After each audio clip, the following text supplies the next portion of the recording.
Bonjour tout le monde. Aujourd'hui, je vous fais une petite vidéo pour vous présenter et comparer un petit peu deux modèles je dirais, de couteaux ustensiles popote, donc deux modèles de fabrication française que sont le Tatou et le couteau le Bivouac. Donc on va commencer par une petite présentation rapide des deux, puis après on va comparer un petit peu les différentes fonctionnalités et conceptions. Donc on va commencer tout de suite par les étuis. Donc en fait dans les deux cas on est dans un étui en nylon. Là c'est un petit peu mon choix parce que savoir que le tatou on peut l'avoir avec étui en cuir. Donc étuis qui sont de conception assez semblable avec fermeture velcro dans les deux cas. On va avoir dans les deux cas passant de ceinture, donc passant de ceinture large. Différence qu'on va avoir sur le modèle de bivouac, c'est comme c'est un modèle qui est en dotation dans l'armée française, on a un système d'adaptation pour œillets de ceinturon FAMAS. Donc système d'attache rapide FAMAS.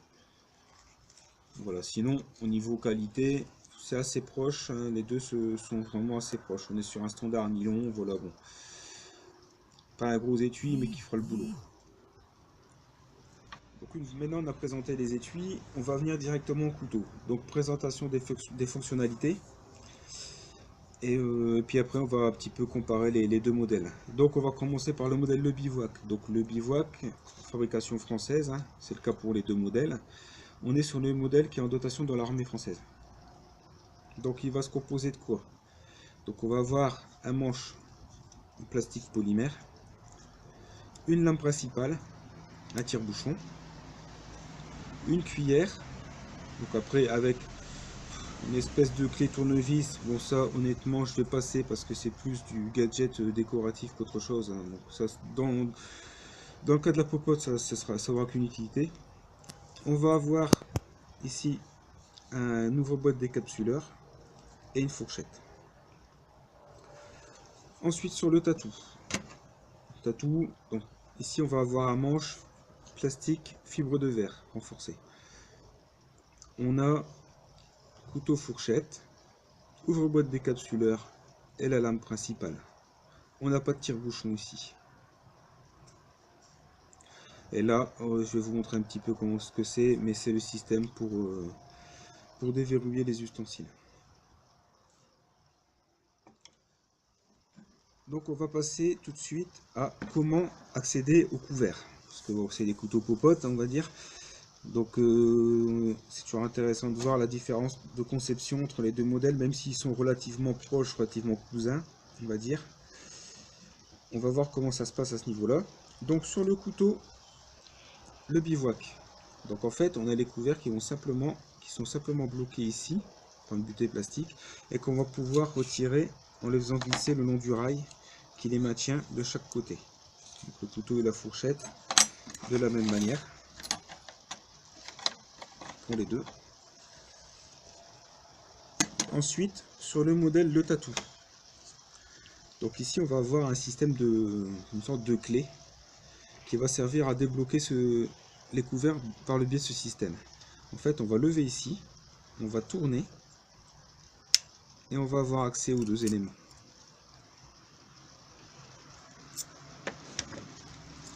Donc là, pareil, au niveau sur la qualité des couverts, dans les deux cas, on est sur de l'acier inox. Les proportions, les dimensions sont sensiblement les mêmes. Donc de ce côté-là, voilà, on est sur une belle épaisseur des deux côtés.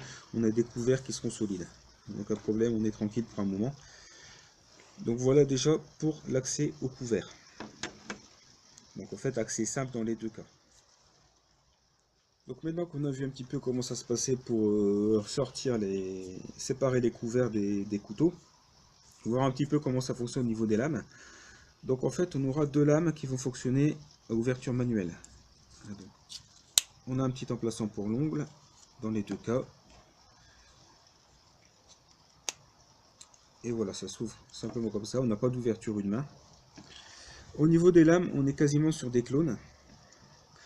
La différence, c'est que ici, on va avoir un polyglace. Désolé, j'ai mis des traces de doigts. Mais voilà, on est sur une lame qui sera polyglace. Et ici, sur le bivouac, on est sur une lame qui est satinée plutôt. Donc ça, c'est une petite différence. Au niveau épaisseur des lames, le bivouac est un peu plus épais que le tatou. Autrement, en dehors de ça, c'est les mêmes dimensions. Alors, je rappelle que c'est un couteau qui est fait pour manger, qu'on n'a pas besoin non plus d'avoir des lames de 5 mm d'épaisseur. On ne va pas faire du bâtonnage ou autre chose avec ça. C'est pas fait pour travailler sur du bois, c'est fait pour couper la nourriture. Différence principale au niveau des lames, donc par rapport à qui va être plus importante que l'épaisseur, ce sera au niveau du verrouillage. Donc sur le modèle tatou, on n'a pas de verrouillage, on est sur un cran forcé. Un cran forcé qui fait très bien le boulot parce qu'on n'a aucun jeu. Donc tout simplement pour replier comme ceci. Sur le modèle le bivouac, on va avoir un cran d'arrêt de sécurité, un verrou à pompe qui va se trouver ici. Il faudra appuyer pour refermer la lame. Donc c'est une différence entre les deux modèles. Il faut savoir aussi que j'ai pas précisé, donc sur le tatou il n'y a aucun jeu au niveau de la lame. Par contre ici sur mon modèle, alors c'est peut-être le mien, c'est peut-être général, je n'en sais rien. En tout cas sur le mien, j'ai un léger jeu vertical, très léger, mais j'ai un léger jeu vertical. Donc ça c'est bon à savoir aussi. Mais par contre, bon, on est quand même sécurisé par le verrou de sécurité qui est là. Ensuite, on va passer aux ouvre-boîtes décapsuleurs. Ici, ouverture de l'ouvre-boîte, elle se fera quasiment de la même façon. Là, c'est pareil. On a vraiment des outils qui sont semblables. Mais je vais revenir également un petit peu sur la finition. Parce que si sur le tatou, ici, j'ai aucun jeu dans aucun sens. Sur le modèle de bivouac, je vais avoir un jeu vertical. Et je vais aussi avoir un jeu et un gros jeu latéral. Ce qui est moyen. J'aurais apprécié franchement que même sur les deux modèles, ils auraient pu le faire, mais qu'ils mettent des vis qui auraient pu permettre de rattraper ces jeux. Au moins, on aurait vraiment pu garder, être assuré à ce niveau-là, parce que bah, là, ça bouge pas mal. Et franchement, je sais pas, mais sur une boîte un peu récalcitrante, ce que ça va donner. Enfin, on verra bien. Mais ça, je le signale aussi, donc ça à savoir. Donc là, on n'est pas concerné sur le tatou, mais sur le bivouac, on a un tire-bouchon. Un tire-bouchon quand on est en forêt, bon pourquoi pas, hein. Convivialité, on prend une petite bouteille de vin. Par contre là-dessus, il m'inquiète un petit peu, parce qu'en fait, on n'a pas de... Je vais essayer de vous montrer en ouvrant la lame. Voilà, en fait, le tire-bouchon est juste maintenu par la vis. Donc on n'a pas de plaquette derrière, on n'a pas de partie métallique, et déjà on a un jeu. Alors pour quelque chose qui va devoir tourner et tirer en force, je trouve que c'est moyen. Ça me rassure pas du tout. Donc, personnellement, je n'ouvrirai pas une bouteille avec ça. Surtout qu'on voit ici déjà que le tire-bouchon n'est pas dans l'axe. Ça a tendance à partir un peu en coin, hein. Donc voilà. Donc ça c'est pareil, c'est un petit peu moyen. Même si on a une vis de rattrapage de jeu, je trouve que c'est un peu limite et je trouve ça un peu risqué. Donc voilà un petit peu pour cette présentation.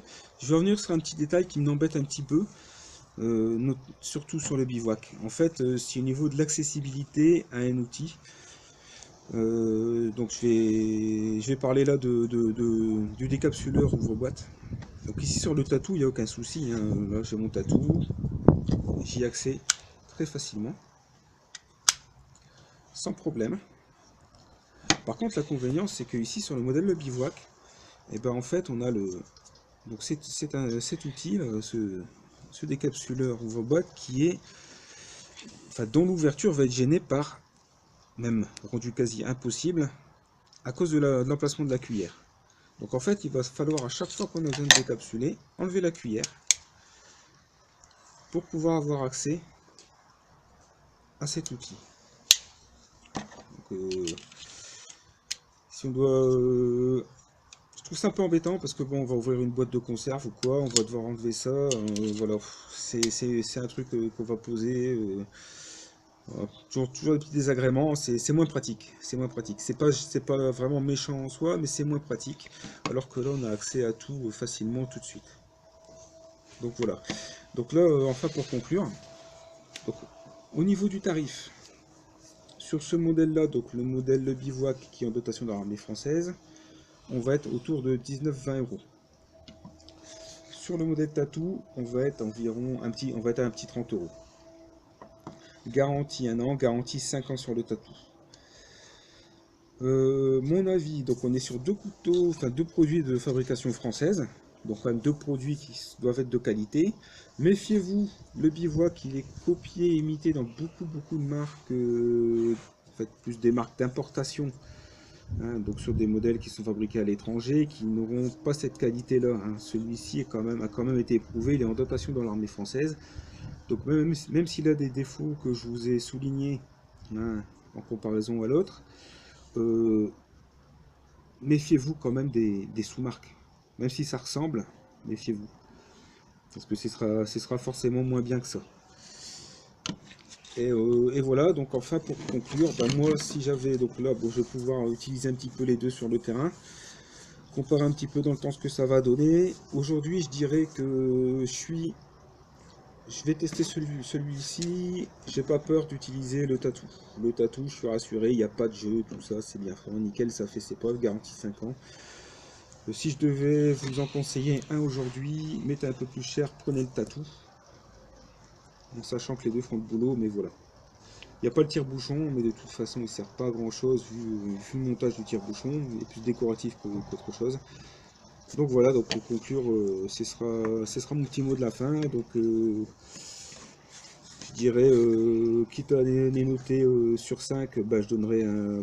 Allez, je mettrais un 4 sur 5 sur le tatou, et puis je mettrais un 3, un 3 sur le bivouac, sachant que tout est perfectible et que voilà, mais bon, au niveau, au niveau qualité, quand même, pour le prix, on est bien, on a beaucoup de choses en une, donc on aura quoi faire sa popote, manger, et, voilà, et puis bah, deux produits de fabrication française. Donc voilà, bah, en espérant que cette petite vidéo vous aura été utile et qu'elle pourra vous apporter quelque chose pour vous faire une idée sur ces deux produits. Hein, bon, parce que là on a deux produits sympas quand même, c'est pratique. Mais là au moins vous aurez une vision un peu plus approfondie de la chose. Et puis bah, si vous avez des questions, des remarques ou par rapport à tout ça, n'hésitez pas à les mettre sur la vidéo. Et puis bah, je vous dis à très bientôt. Allez, à plus.